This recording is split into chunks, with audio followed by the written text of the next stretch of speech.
gonna push, and the goal is to keep this nice kind of continuous cone shape, okay?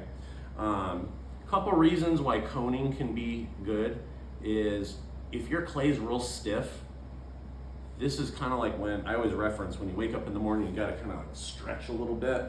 This kind of warms up the clay so that it's not too stiff, or if there is some hard and soft spots, this is gonna help even it out. So just kind of moving the clay up and down is gonna allow you to get that clay what they call homogeneous. So to exaggerate how to cone up and down, okay, right here, I'm gonna use this left hand. So right now, when this wheel is spinning, going, bless you, going counterclockwise, when we work doing the passes, the reason why we work on the right side, it's passive through our hands, okay? So it's kind of like when we're driving with traffic, we're passive. But if you cross over that center line, you're going into traffic.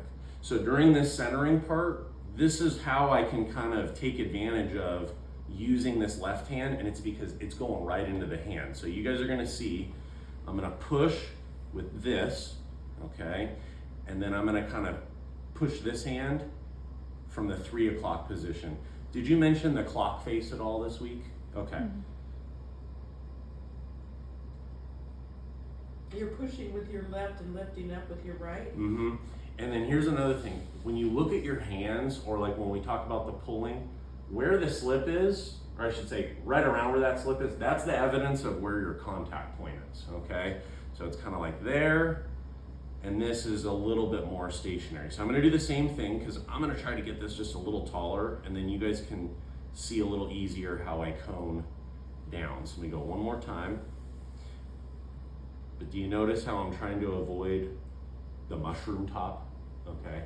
If you get a mushroom, it's because your hands are starting to turn upside down, okay? So when you think about that triangle, that's how you keep that top more narrow, but you keep the base stuck, okay? Now, the other thing too is when you're starting to feel that drag, you don't want to keep holding the hands on there. That's when you want to take your hands off, because if it's starting to drag, all that moisture in your hand has then been absorbed. So that's when you want to get more moisture in you, okay? Now, I'll do this again, but basically, once you cone up, I'm gonna just use this part right here, and it's that I want to get the top and the side, this little corner, okay? And what I'm gonna do is I'm just gonna lean the clay forward. So you see the downward angle? And it doesn't really require a lot of pressure, but I just kind of apply enough and it'll get drawn down. And I just lean in, so I'm kind of using this part right here. And then you'll notice by the time I'm kind of down here, the hands turned over a little bit, okay? Now, this is really important. You don't want to use, like if you can't center this bottom part, don't cut it, okay? The big thing is to keep that little skirt tucked in by just using your finger, get a little undercut.